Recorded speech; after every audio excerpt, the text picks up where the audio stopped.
Başladım ha? Uzaylarım müreydu, anam ularni yoydu, ular külüp qaraydı, qarab qarab.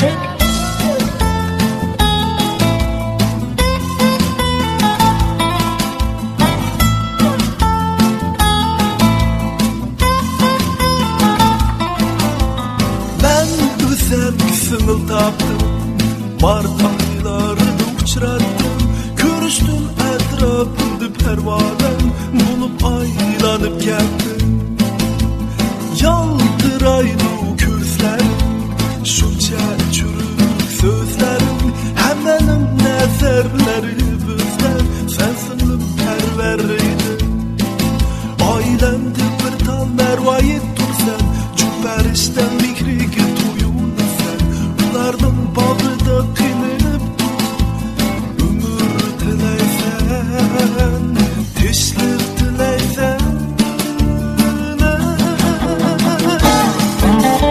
Ben özem sınıl taptım, Mart aylarını uçrattım, görüştüm etrafını pervanem, bulup bir kırap kettim.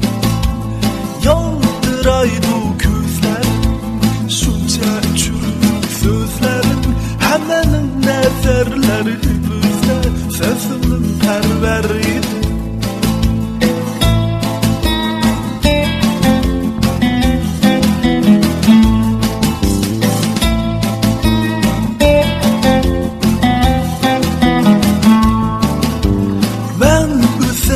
Sınıl taptım, Mart aylarını uçraştım, görüştüm etrafımda pervanem, bulup aylanıp kettim.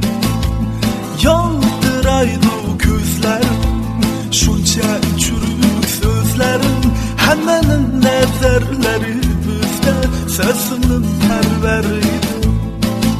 Ailendir bir tal mervayet dursan, cübberişten mikrigi ularning bağrida qinib dur, ömür tileysen, baxit tileysen.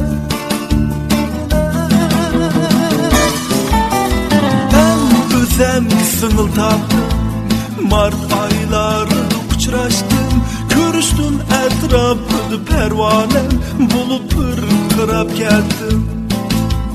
Yaldıraydı gözlerim, şunca çürük sözlerim, hemenin nezerleri bizde, sesimin perveriydi.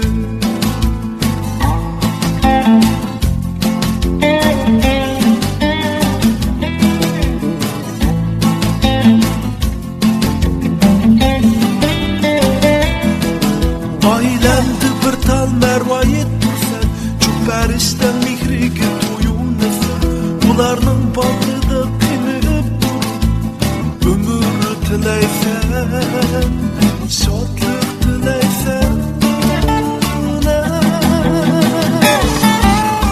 Ben özem sınıl taptım, Mart aylarını uçrattım, görüştüm etrafını pervanem, bulup bir kırap kettim.